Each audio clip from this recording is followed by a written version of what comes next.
welcome to another video. This is going to be the book mid-year tag of freaking out.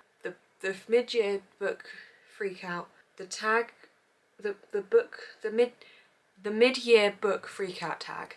Is that what it's called?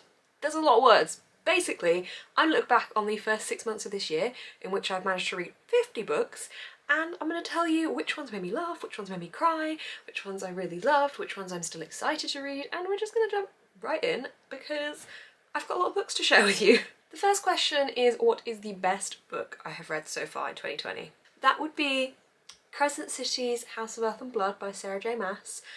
I may have a couple of editions of this book. This one has sprayed edges. This is such a good urban fantasy. It was bloody fantastic and it really sticks with me, and I'm definitely going to reread this at some point. But I adored this book very, very, very much, and I just think everyone should go read it. If you are into fantasy in any way, if you like things where there's lots of different types of fantastical beings and there's a big epic issue that's going to be happening and everyone needs to work together to solve it, you've got a kick-ass lead character and you've got a good love interest, then this will be for you. There's heroic moments, there's funny moments, there's sexy moments. It's fantastic. It's so good, so good, and it's definitely the best read of the year, and I think it will probably remain the best read of the year unless something spectacular comes out and tops it for the rest of 2020. I couldn't decide between the books for the next one, so I'm going to pick two. This is for the best sequel of 2020, so I've gone for these two: Good Girl Bad Blood by Holly Jackson and The Dragon Republic by R.F. Kuang. These two are both absolutely fantastic. They're both very, very different. Good Girl Bad Blood is the sequel to A Good Girl's Guide to Murder. It's a YA thrillery mystery book, and they're just both really, really good books, but this one I was worried wouldn't be quite as good as the first, but it still smashed it and it was a 5-star read.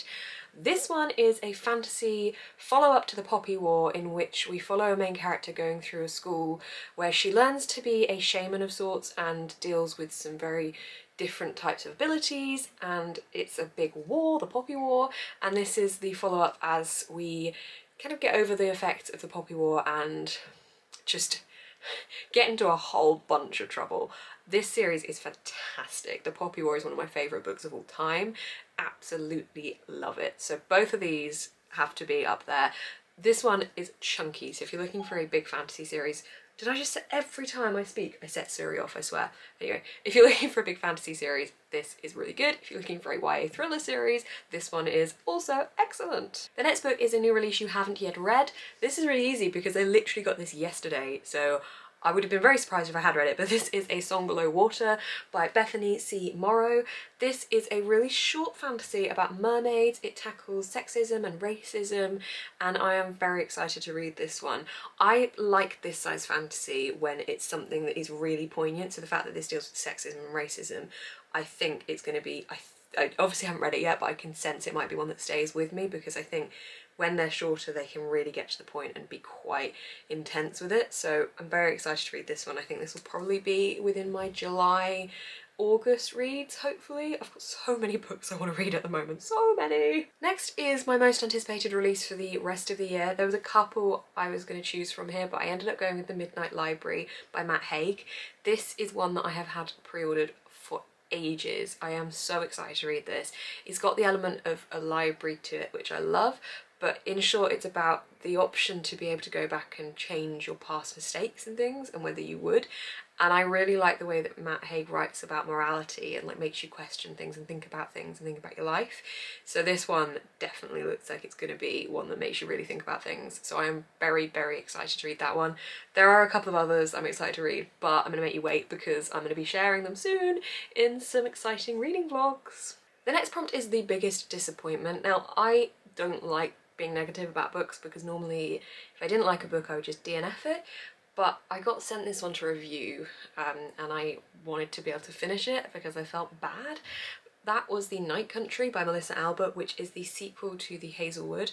I loved The Hazelwood and I was so excited there was another book coming out. I didn't realise it was going to be part of a series. I thought it was a standalone. The Night Country, I'll be honest, I was already a little bit dubious for a really stupid reason. The Hazelwood came out in hardback and then The Night Country came out in paperback, And I thought the Hazelwood was quite popular, so I was kind of, I know that's really stupid, but I was kind of like, why has this not been published first in hardback? Interesting. Anyway, that aside, started reading it, and oh my god, the plot. It didn't make sense, it didn't need to be done, and it just completely did not add anything to the story that we left in the Hazelwood.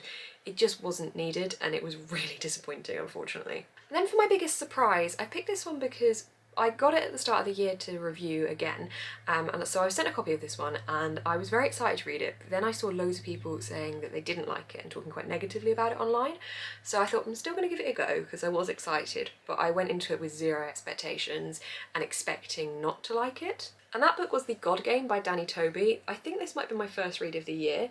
This is essentially about a AI type game that ends up taking over these people's lives and gives them commands and makes them do things and gets them involved in almost like a cult. And honestly, I loved this book. Really, really enjoyed it. I can see why a lot of people wouldn't like it. There is a lot in here that needs trigger warnings for. I can't remember off the top of my head what they all are because I read it at the start of the year. If you are thinking about reading this, make sure that you look into that if you are somebody that isn't quite sure about this kind of thing. But it's quite dark, it's very dark, but it was really well written and it was very gripping and I really enjoyed reading it. So for me, this was my biggest surprise. Favourite new author, I knew immediately who I was picking for this one, hands down, no questions asked. It has to be Dean Atter, who's the author of The Black Flamingo. I read this book, I feel like I read it right at the start of lockdown or just pre-lockdown. This is a book told in prose, following Michael as he goes through his life being a mixed-race teen, child teen to young adult, living in England and going through schooling and to university and discovering his sexuality along the way as well. It's honestly brilliant, it's told through prose, and I think Dean Atter's writing is absolutely superb, and I found it very gripping, very emotional, also entertaining, and it was just all around an absolutely brilliant book, and I will definitely be auto-buying from Dean Atter, I would say. The next question I'm going to skip because it is your newest fictional crush. I don't get fictional crushes. I don't know, I just don't really understand the element of fancying a book character. I can like a book character a lot, but I just don't seem to fancy them, which is fine. But for me, that isn't one that I can apply to myself, so we're just going to go on to the next question. The next one is your newest favourite character, and that has to be Bryce Quinlan from House of Earth and Blood. Yes, I'm using this book again. She is a fantastic lead character. She's flawed, which is something that I really like because it makes her more realistic. She goes through a lot of dilemmas in her head. She's not like the chosen one, she's just a person that this is happening to, and I love the relationship she built with some of the other characters. She's just brilliant. She's a really good character, and I cannot wait to see what happens in the next book in this series. I might as well just keep holding this because the next question is a book that made me cry. I'm not going to say why this made me cry, and I'm not going to say when, and I'm not going to say anything about it because I don't want to spoil it. But this book made me absolutely sob like no other book has made me cry. So yeah, it's there's a lot of emotions.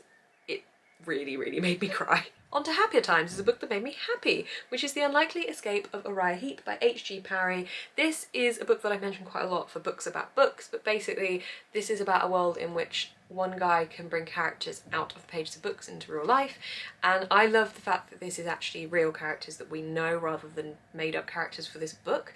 So he brings out actual characters that we would have grown up reading about, and that makes me really happy. And every time a new character is brought in that I recognise, I was like, oh, I know who they are. So that was a really enjoyable reading experience, and I really, really loved this one, and I would definitely be auto buying anything by H.G. Parry, and do have her next book to read as well. So this was really good, and it was a very happy, like, obviously there was some sad stuff happening as well and it was dramatic, but it made me happy because of the way it was written and the characters of the characters being brought out of books.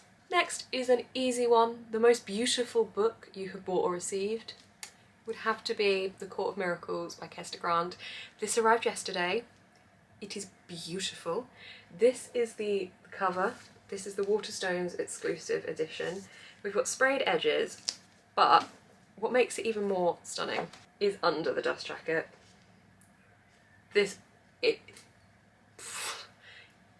Try to pick a more beautiful book that came out this year. Give it a go, because this is just stunning, and also cannot wait to read it. It's a Les Mis retelling, but It's just beautiful. It's so pretty. And the final prompt is, what book do you need to read before the end of the year? This is one I acquired recently, and since I acquired it I have not stopped seeing people talking about this, so that would be Kingdom of Souls by Rena Barron. This is a fantasy in which you can trade years of your life to get more powerful with magic, and that concept alone is very exciting. I just really want to get to this one ASAP.